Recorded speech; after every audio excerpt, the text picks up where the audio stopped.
E assim os carros saem em produção na Audi Indoor.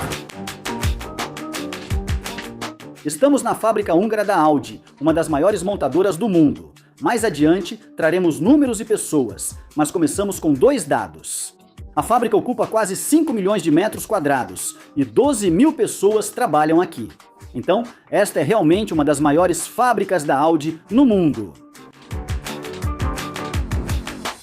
Na verdade, vamos encontrar principalmente os novos modelos Audi Q3 e Cupra Terra-Mar, além de suas peças, já que eles são totalmente produzidos aqui. Mas aqui em Győr, na Audi Hungária, também são produzidos componentes de carroceria para outras marcas do grupo Volkswagen, para Skoda, Volkswagen, Bentley e Lamborghini.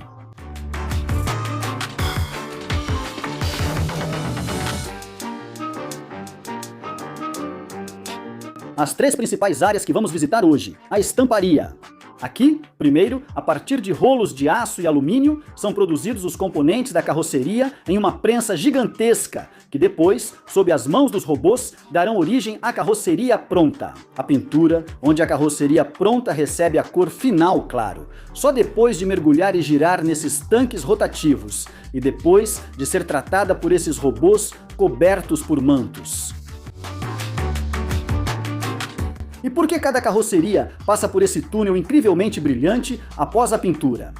Boa pergunta! Em breve, isso também será revelado. A montagem será a última grande estação. Aqui a carroceria será equipada para depois ser unida ao conjunto de transmissão e assim nascer o carro. Ah, e claro, como bônus, também vamos dar uma volta na pista de testes, onde, aliás, cada carro produzido faz uma volta de teste. Espere um pouco! Não existe carro 0 km? Em breve responderemos, mas vamos começar falando da fabricação das peças da carroceria. Ok, é assim que os rolos chegam aqui, vemos tanto alumínio quanto aço. Qual é a proporção entre esses dois? Bem, em termos aproximados, usamos os rolos de alumínio e aço em uma proporção de cerca de 50 a 50. E nesse ponto, por exemplo, você já sabe que tipo de peça de carro vai ser feita a partir disso? Ou para qual parte de qual carro isso vai ser usado? Claro, venha comigo, é isso mesmo, vamos dar uma olhada. Cada bobina, cada rolo tem um identificador, mas, por exemplo, vejo aqui que vai ser feita uma porta de Q7 a partir disso. Esta é uma bobina de alumínio, esta é uma bobina de alumínio. E olhando assim, eu não sei, mas pelo toque dá para saber, ou talvez pelo peso, aí com certeza dá para perceber. Pelo peso, com certeza dá para saber. Por exemplo, essa aqui pesa cerca de 8 toneladas, sim. E todos os nossos materiais chegam com um revestimento preliminar, se você tocar. No alumínio, na verdade, tem uma película seca. Por exemplo, numa bobina de aço chega um pouco oleada. Aqui a redução do atrito é importante tanto para a qualidade quanto para a preservação das ferramentas de cobre. Aquela era a porta do Q7. Aquela era a porta do Q7 e esta? Aham. E este é um rolo de aço, cerca de 27, quase 28 toneladas. Tonelada é uma palavra importante, peso separado. Essa é a diferença entre eles. Isso mesmo, isso mesmo. E então eu pensaria que os carros mais esportivos são feitos mais de alumínio e, sei lá, os carros maiores, mais pesados, esses. Isso depende muito do modelo. Por exemplo, essa bobina de aço vai ser incorporado no painel lateral da carroceria do nosso novo modelo Cupra. Então começamos na estamparia, que é a parte da fábrica onde são feitas as peças da carroceria. Eles usam cerca de 30 desses rolos por dia e a proporção entre aço e alumínio é de aproximadamente 50%. No carro, as peças essenciais para a proteção são de aço de alta resistência. O restante varia conforme o modelo, entre aço e alumínio.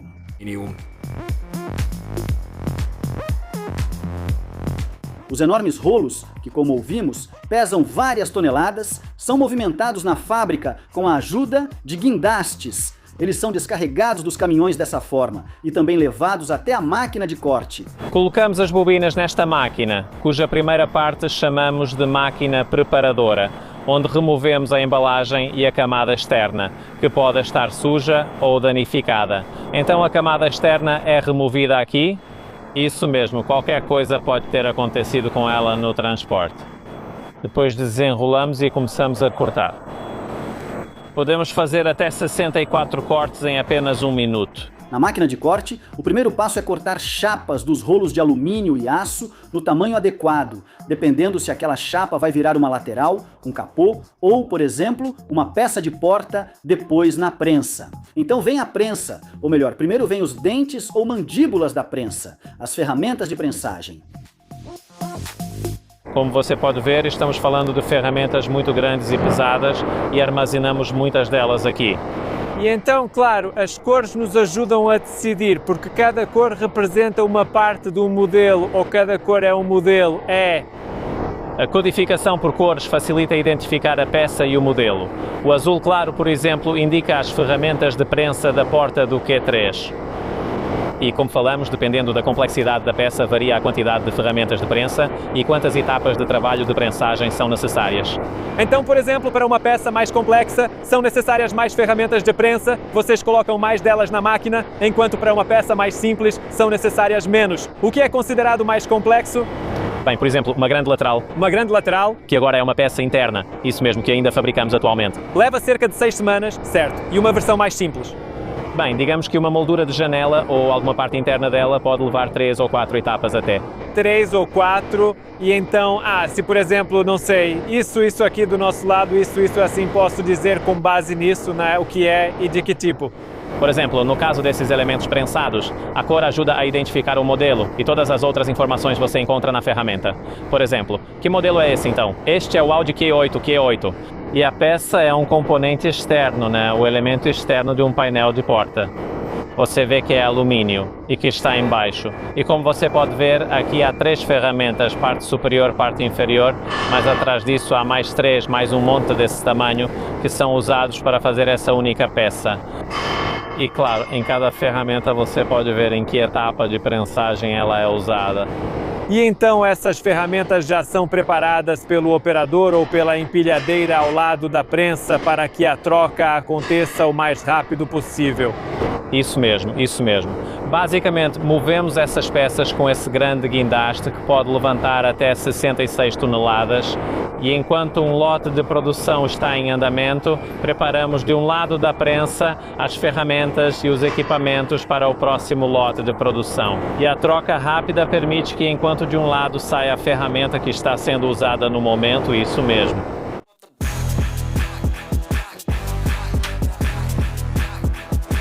Apesar de Gior ser famosa pela produção de motores e carros, a fábrica também fabrica ferramentas, já que parte das ferramentas de prensagem é produzida e mantida localmente na unidade dedicada da Audi Hungária. Por serem muito pesadas, as ferramentas de prensagem são movidas por guindaste. O movimento, como ouvimos, significa que quando começam a fabricar uma nova peça, todas as 3, 4, 5 ou até 6 ferramentas correspondentes são levadas até a máquina. A prensa é enorme, praticamente um edifício dentro de outro, como uma casa dentro de outra. No caso de um monstro desses, naturalmente, nem mesmo as condições de instalação foram comuns. A base da prensa é uma fundação de concreto com 180 centímetros de espessura, que contém um total de 3.000 metros cúbicos de concreto. Só para colocar em perspectiva, se o concreto tivesse sido trazido para cá por trem, isso equivaleria a 17 vagões de carga.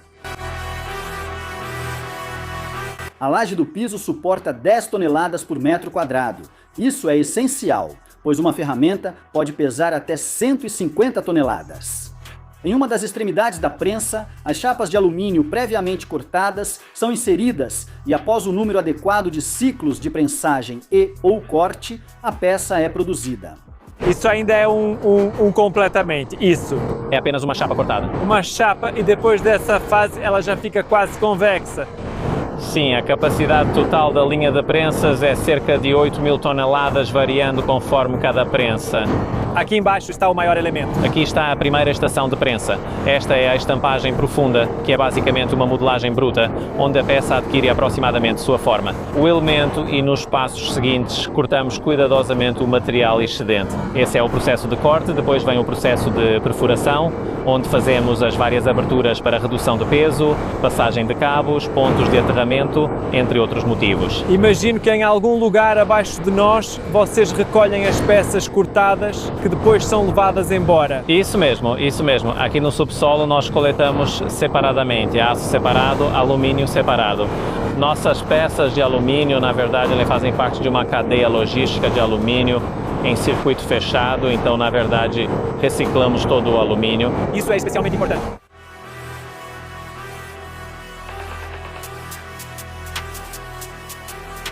Como já foi mencionado em parte, depende da complexidade da peça quantas etapas de prensagem o elemento passa. Elementos menos complexos ou não visíveis usam 3 ou 4 ciclos de prensagem, enquanto os mais complexos ou visíveis, como painel lateral ou porta, passam por 6 fases de conformação. As prensas, aliás, se fecham de 10 a 15 vezes por minuto.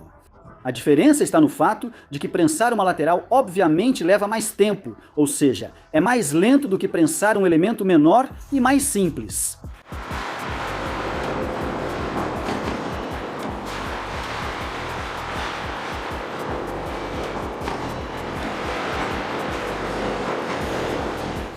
De um lado da prensa havia só uma chapa lisa de alumínio ou aço. No outro, após cerca de 47 metros, já saía um componente pronto. Aliás, depois que um componente da carroceria é produzido aqui, em aproximadamente 42 horas, ou seja, em menos de 2 dias, ele já desce da linha de produção como parte de um carro pronto. Se você gostou, ative a legenda em inglês. E o que você vê aqui serve para o controle de qualidade.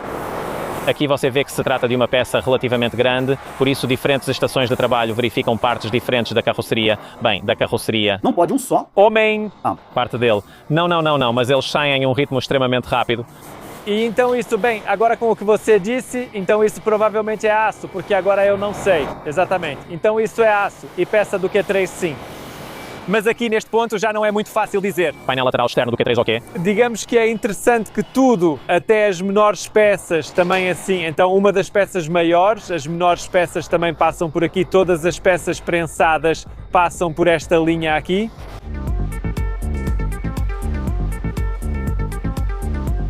Os elementos prontos, depois de passarem pela inspeção visual, são colocados nessas estantes de armazenamento e depois levados para o depósito da prensa com empilhadeiras. Depois, os elementos seguem para o setor de carroceria, onde a carroceria final será montada. O setor de carroceria parece uma cidade de robôs, com máquinas para soldagem, colagem, parafusamento e vários AGVs, veículos guiados automaticamente, operando na fábrica. Eles atuam principalmente no transporte e logística das peças da carroceria, movendo-as de um lado para outro. Esta é a parte da fábrica onde a carroceria é montada com componentes já fabricados. A carroceria de um carro tem centenas de peças. No primeiro passo, montam a parte dianteira e traseira do chassi. Depois que o chassi é encaixado e soldado, os robôs colocam os arcos das rodas. Depois, vêm os painéis laterais internos e, em seguida, os painéis laterais externos. Diversas tecnologias são usadas, mas a soldagem por pontos é a união mais comum. Curiosamente, as pontas das pinças de solda dos robôs que fazem soldagem por pontos possuem uma tampa que deve ser trocada periodicamente para manter a qualidade. A substituição dessas tampas é feita pelos operadores do equipamento. Esta é uma tampa usada e esta uma nova. Naturalmente, é de importância fundamental que as juntas de solda estejam firmes. Por isso, em determinados ciclos de produção, ou seja, em carrocerias retiradas aleatoriamente da produção, a resistência e durabilidade das soldas por pontos são verificadas com um aparelho de ultrassom. Na última operação aqui, a mão e o olho humano têm o papel principal. Na linha de acabamento, instalam-se portas, tampas do porta-malas, capôs e face a inspeção final. Eles fazem uma última checagem nos encaixes e, se tudo estiver certo, a próxima etapa é a pintura.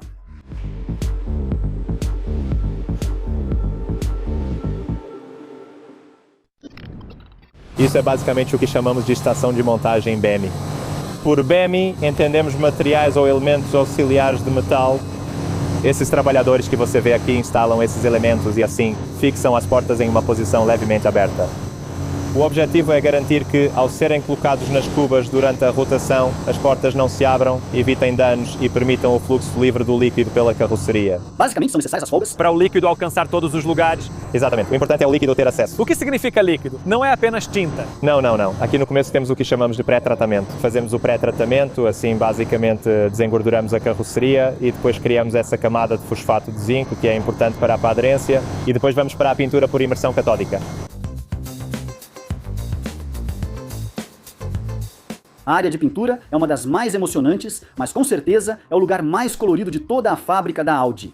No entanto, antes das cores, há várias etapas cinzentas de preparação. Para começar, como ouvimos, todas as portas são fixadas com espaçadores de metal levemente abertas. Isso é necessário porque a carroceria será submersa várias vezes e gira nesse processo. É essencial que as portas permaneçam imóveis. Após a fixação das portas, ocorre a limpeza para a pintura. Essas etapas, aliás, são semelhantes às que fazemos em casa antes de pintar uma cerca. São 12 tanques, cada um com 60 a 70 metros cúbicos, portanto 12. Tanques! Vai para os tanques, isso é só o pré-tratamento. Beleza.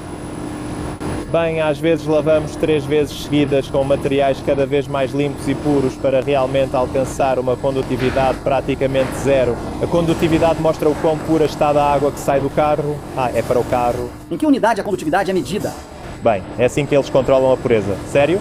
Então, quando sai de uma dessas banhos ativos, cheia de produtos químicos, o valor é tipo 7.000 e no final é 20. É assim que são as etapas, é assim mesmo. A água da torneira não sei exatamente, mas fica entre 500 e 1.000, então no final já lavamos com água totalmente sem sal. Isso é um processo químico sensível. Aqui está o limite da etapa, o pré-tratamento termina aqui. E isso aqui já é o próprio KTR. Sim. KTR é uma abreviação. Pode ser alguma coisa? Sim, é para o catodo de imersão alemão. Escrevemos catodo ou pau-claque. Em inglês usamos o termo IFO. Como você pode ver, aqui a vestimenta também é um pouco mais peculiar do que em outras partes da fábrica. Aliás, o macacão não serve necessariamente para nos proteger, mas sim para proteger a carroceria, evitando que qualquer pelo, fio de cabelo ou sujeira da roupa comum caia na superfície recém-tratada. Este é o tanque KTL, com a tecnologia de transporte rotativa, como dizemos tecnicamente, basicamente o carro de metal cru fosfatado com zinco vindo do pré-tratamento. Eles chegam aqui, passam pelo tanque por cerca de 300 segundos, recebem esse revestimento cru de KTL, que depois precisa ser seco. Isso é cerca de 20 microns, isso representa cerca de 20% de toda a camada de pintura neste caso. E alta voltagem, 300 a 400 volts, meio ácido, dá para ver aquela faixa de metal de cobre vermelha, é por ali que a corrente passa para o carro, aquilo ali. Então aqui tudo oferece risco de morte. Obviamente, assim que a pessoa entra, toda a atenção desaparece e tudo começa a ficar seguro, mas aqui na frente do tanque tudo está energizado. Que interessante! Quando pensamos em pintura, pensamos em cores, mas isso é muito mais do que isso.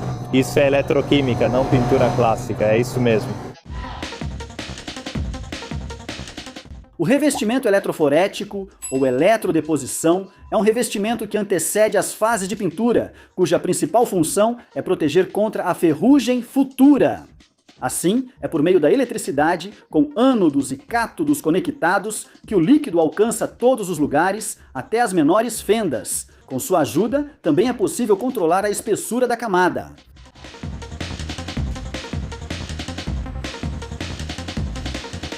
Após a aplicação do e-coat, a carroceria é colocada em um secador, onde a camada aplicada seca e endurece, e então esses robôs, que trabalham em alta velocidade, entram em ação.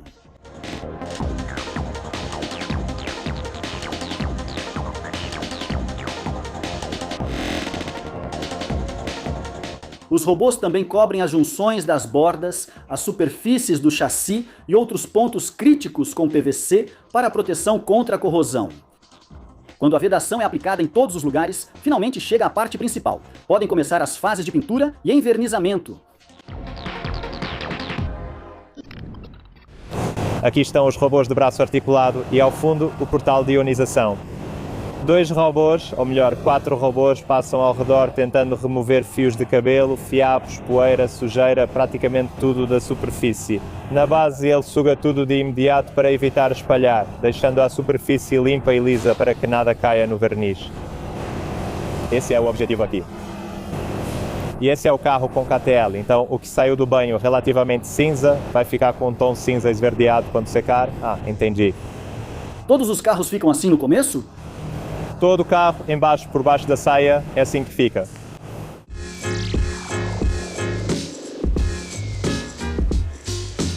Primeiro, eles limpam a carroceria com uma escova e, em seguida, aplicam as camadas de tinta.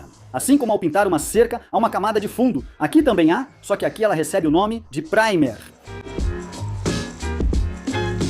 O primer serve para preencher pequenas irregularidades na superfície e seu papel também é importante porque proporciona uma superfície uniforme e aderência para as camadas de cobertura, ou seja, para as cores finais. Após os braços robóticos aplicarem o primer em toda a superfície, ocorre a secagem e vem a camada de base que dá cor. O verniz de cobertura é aplicado em camadas sucessivas por robôs nas carrocerias em cada estação. Para minimizar a perda na pintura, a eletricidade, ou seja, a eletrostática, é fundamental. A carroceria recebe uma carga negativa e a tinta uma carga positiva. Com esse truque, é possível alcançar uma alta eficiência no uso da tinta. Após a aplicação da tinta base, a carroceria vai para uma chamada estufa intermediária, onde a maior parte da umidade evapora e desaparece. Depois, aplica-se o verniz incolor de 2 componentes na carroceria como última camada. Esse verniz de cobertura não é responsável apenas pelo brilho e pelo aspecto reluzente, mas também protege contra a radiação solar, a chuva e outros danos ambientais. Além disso, esses vernizes são chamados de vernizes autorregenerativos, ou seja, se aparecer um arranhão no carro no calor do verão, quando a carroceria atinge 40 a 50 graus, o arranhão desaparece sozinho.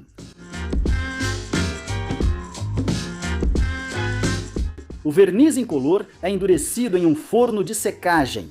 Os carros com pintura fosca recebem um outro tipo de verniz que resulta em uma superfície fosca após a secagem. E mais uma curiosidade, desde as fases de pré-tratamento, várias camadas foram aplicadas na carroceria, e isso adicionou alguns quilos ao peso total. Mas a espessura total das camadas não aumentou nem a espessura de um fio de cabelo. Literalmente, as camadas aplicadas juntas somam menos de 100 microns, o que é menor do que o diâmetro de um fio de cabelo. A última etapa do processo de pintura é chamada de acabamento, a linha de inspeção final, onde as carrocerias são verificadas em um túnel de luz especial e, se necessário, eventuais defeitos de superfície são corrigidos com polimento. Imperfeições de superfície são corrigidas com polimento apenas em cores normais. Em cores foscas, não é possível polir. Se houver diferença na pintura fosca, o componente deve receber uma nova camada de verniz.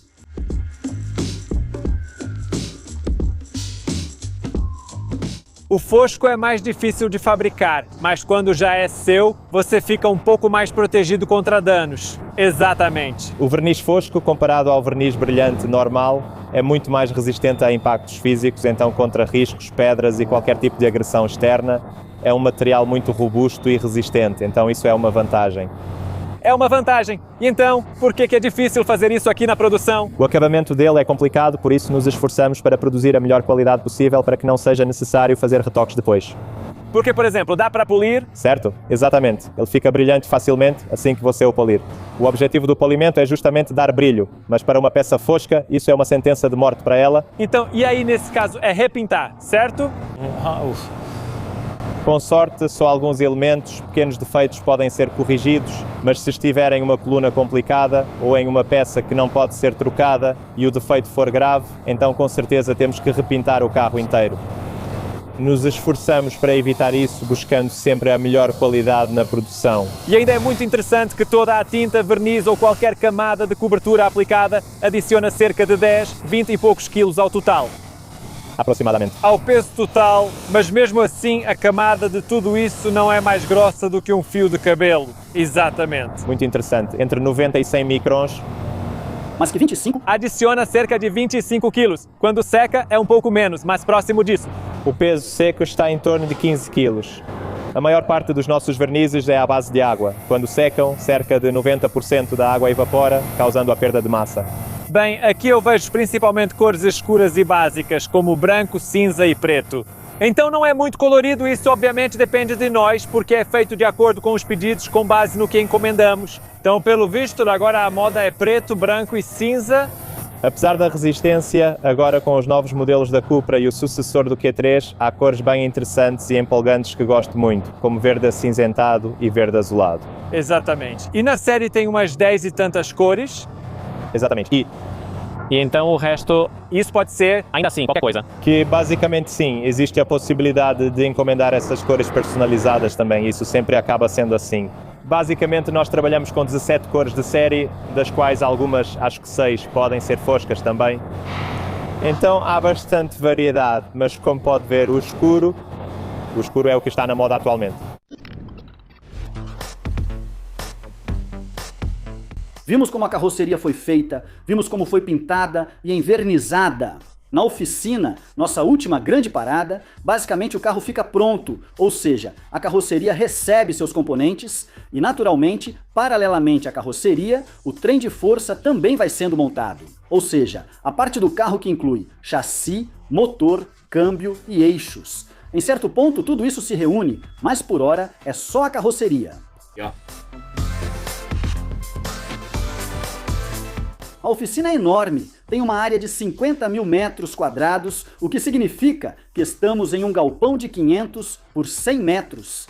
E esse espaço é realmente necessário, pois quase 250 fases de montagem acontecem em cada carroceria. Antes de vermos as fases mais importantes e impressionantes, é interessante comentar sobre a linha de montagem, pois cada centímetro e até a velocidade foram planejados para garantir a máxima eficiência na produção. O interessante é que cerca de 85% dos processos na fábrica de carrocerias são robotizados. E cerca de 15% é feito manualmente, justamente na parte da virada. E aqui a situação se inverte, porque aqui tem muito trabalho manual, mas, por exemplo, aqui está um dos robôs. Exatamente, exatamente. O que acontece nesta parte da linha ou nesta estação de trabalho é a instalação do para-brisa. Ali você vê, ali colocaram o para-brisa, o robô aplica a cola, mas o encaixe fino do para-brisa ainda é feito manualmente, com trabalho manual. E, aliás, eu estive aqui muitos anos atrás também e ainda me lembro que era assim, então, por assim dizer, mesmo com todo o desenvolvimento, com tudo ficando cada vez mais automatizado, essas coisas permaneceram as mesmas. Exatamente, exatamente. Na própria carroceria e também na instalação existem alguns elementos que ajudam no encaixe preciso, mas basicamente é feito manualmente. O que também pode ser interessante é que no início desta seção da linha, quando já colocaram o painel na seção anterior, aqui eles instalam o forro do teto e em baixo são colocados os outros vidros, a lanterna traseira e continuam a fiação do interior antes de passarem para a próxima etapa. Vai para a próxima seção da linha. O que também é interessante aqui, acho que podemos ver que aqui dá para perceber, por exemplo, você fica aí e então eu venho na sua direção. Não sei, perguntei aos colegas sobre a esteira transportadora, mas como não está em KMH, eles não souberam. Eu diria 1 ou 2 km por hora, certo? É sim. Provavelmente é por aí mesmo, é isso, né? A linha de produção se move continuamente, os postos de trabalho são fixos e os carros vão passando para níveis cada vez mais altos de montagem e para outros postos de trabalho. Se você olhar, essa carroceria pode ser abaixada, isso é feito para que a altura do processo de montagem naquele posto de trabalho seja ergonômica, para não ser muito cansativo para o trabalhador. Nem daria, nem mesmo para 5 episódios, se quiséssemos passar por cada operação de montagem feita na carroceria. Então agora, vamos apenas dar uma olhada em algumas das mais interessantes. Logo de cara, um dos primeiros e mais importantes passos é que as portas são retiradas e seguem para uma linha de montagem própria. Isso acontece porque, sem as portas, fica mais fácil realizar as outras operações de montagem na carroceria. E além disso, há muitas coisas que também precisam ser montadas nas próprias portas.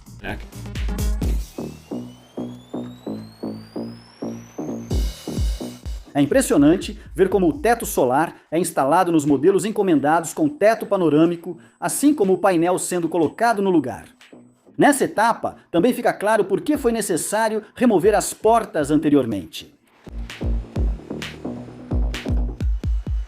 Agora, o para-brisa. Como dissemos, é impressionante ver robôs e pessoas trabalhando juntos para instalar o grande vidro.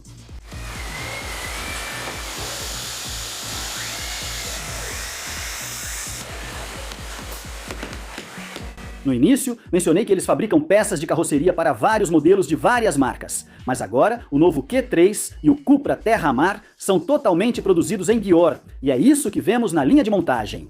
Aliás, esses carros são construídos sobre o mesmo chassi, o que permite que sejam montados de forma mista na linha de montagem. No entanto, é um grande desafio logístico garantir que, em cada estação de trabalho ou a cada ciclo, chegue exatamente a peça certa para o modelo correspondente. O importante não é apenas que todas as peças estejam aqui, mas que estejam exatamente no lugar certo, prontas para serem usadas no momento certo. Isso mesmo, isso mesmo. Ou seja, para que o mecânico receba o que precisa na hora certa.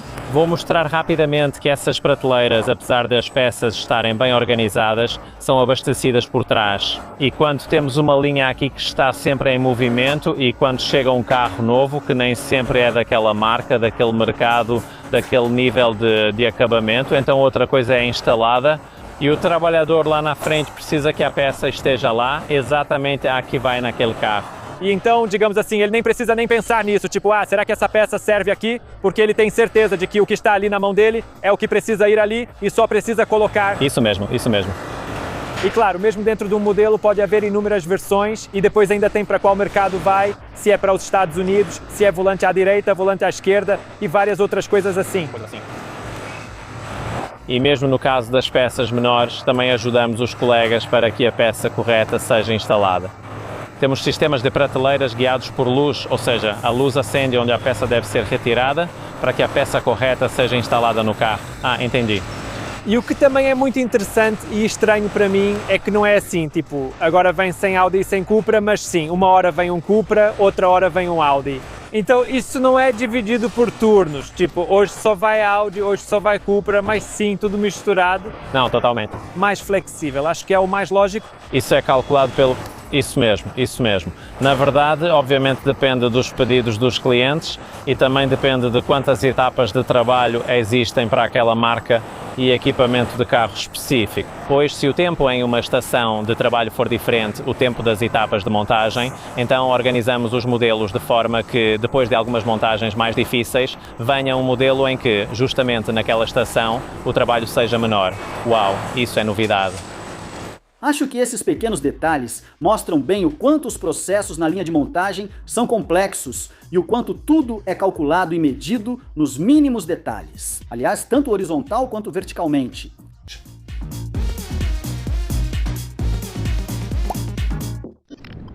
Vemos a transmissão assim pela primeira vez, mas ela já está pronta, pois começou em algum ponto da linha de produção.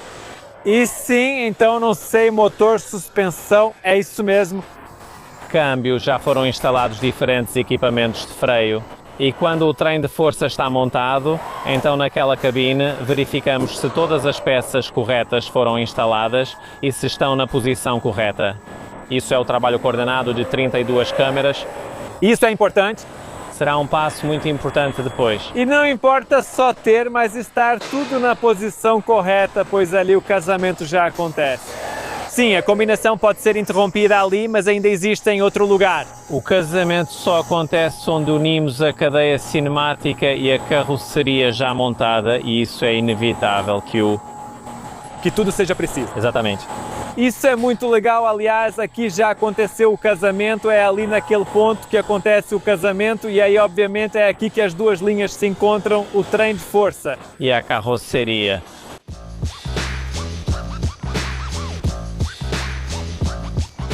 Enquanto a carroceria estava sendo feita, os elementos da trem de força foram montados um após o outro no chassi. O motor, o tanque de combustível, os eixos, a transmissão, os discos de freio. Como ouvimos, a estação final da linha é uma cabine de inspeção. Com as 31 câmeras instaladas, eles verificam se o conjunto motriz com a qualidade adequada foi colocada no veículo.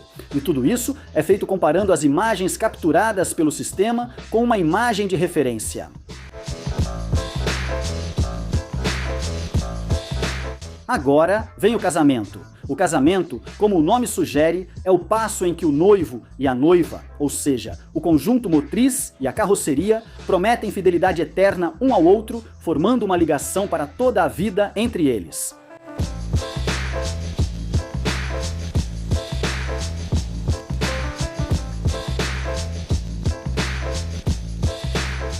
Depois é instalado o módulo dianteiro, os faróis, o para-choque e o carro também é abastecido com os fluidos adequados, como o líquido de arrefecimento, o fluido do ar-condicionado, o líquido do limpador de para-brisa. Ou seja, aqui é colocado tudo o que é necessário para que o carro possa ligar e andar. E ainda abastecem o tanque. Assim, o carro nasceu. Nas últimas etapas da montagem são colocadas as peças que ainda faltavam, como as rodas, o estepe, a caixa de ferramentas. E é aqui também que os pedais são ajustados. O airbag e o volante também são instalados, os bancos são colocados e, por fim, as portas são recolocadas. Aliás, as portas percorrem 2,5 km entre serem removidas e recolocadas. Então havia muito trabalho nelas. E então, como já vimos quando tiraram as portas, agora vemos que estão colocando de volta. Isso mesmo. Claro, para isso também já existe uma ferramenta assim? Com a qual você faz isso. Isso mesmo, isso mesmo. Na maioria desses casos onde você move peças pesadas, existe um dispositivo especial de preensão.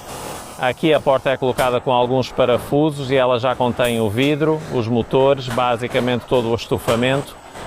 Para mim, quando olho, a roda já está no lugar, o estofamento instalado e as luzes acesas. Não consigo dizer nada que esteja faltando à primeira vista. Talvez o limpador de para-brisa ainda não esteja aqui. É isso mesmo, é isso mesmo.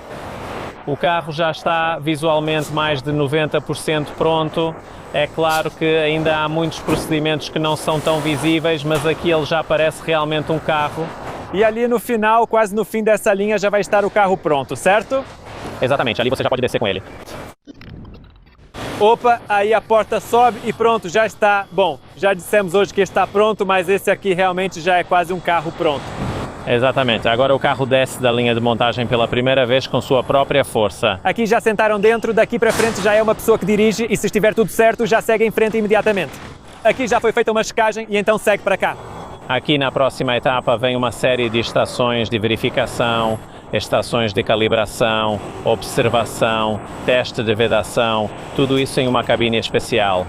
Nosso carro está quase pronto, mas antes de sair do galpão, ainda passará por mais verificações. Eles verificam os freios, os amortecedores, as luzes, a bateria, tudo isso em uma cabine fechada, onde as rodas podem ser aceleradas em roletes até 130 km por hora. Tudo isso lembra um pouco uma inspeção técnica. Então, a gente sabe que um carro nunca sai realmente com 0 km porque já aqui ele andou 10 metros. Ou seja, aqui ele já percorreu 10 metros. Sim, alguns modelos voltados a certos mercados precisam ser testados não só na pista, mas também no trânsito. Sério? Isso mesmo. Então, não é só na pista de testes que vamos ver, mas também tem que rodar no trânsito de verdade? Isso depende do mercado para onde vai, porque em diferentes mercados existem diferentes exigências de testes. Daqui já conseguimos ver aquela porta ou esse portão por onde o carro vai sair da fábrica. Exatamente, dali ele vai para a pista de testes externa e se passarem todos os testes, então embalamos e enviamos. Embalamos, isso é bom. Existem esses números, tipo, não sei, ok, então a cada cerca de 90 segundos ou 100 segundos sai um carro. Quantas fases de montagem foram feitas, quantas horas levou para construir, esses dados são sempre bons de ver no final. Bem, a gente sabe que a cada 95 ou 100 segundos sai um carro, passa por mais de 160 estações, muito mais etapas de montagem e o tempo é de cerca de 8 horas. Horas é o tempo que ele passa aqui? Exatamente, na linha de montagem.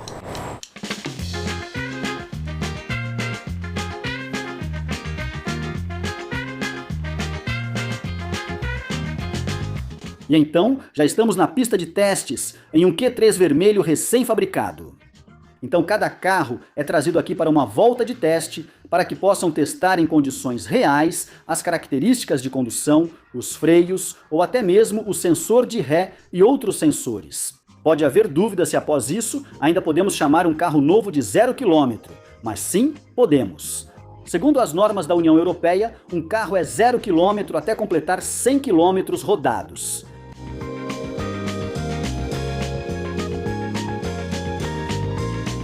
Na pista de testes, valem as regras da CRIS, mas só pilotos de teste autorizados podem acessá-la, sendo necessário experiência e conhecimento profissional para analisar as características de condução. A pista termina com um trecho simulado com buracos para testar as suspensões, mas o trabalho não acaba aqui, pois o carro ainda volta para a área de montagem. Ainda vem uma chuva artificial de monções, que até serve como uma lavagem, mas na verdade é um teste de vedação. E depois o carro recebe a embalagem, ou seja, a capa protetora. Burkolat.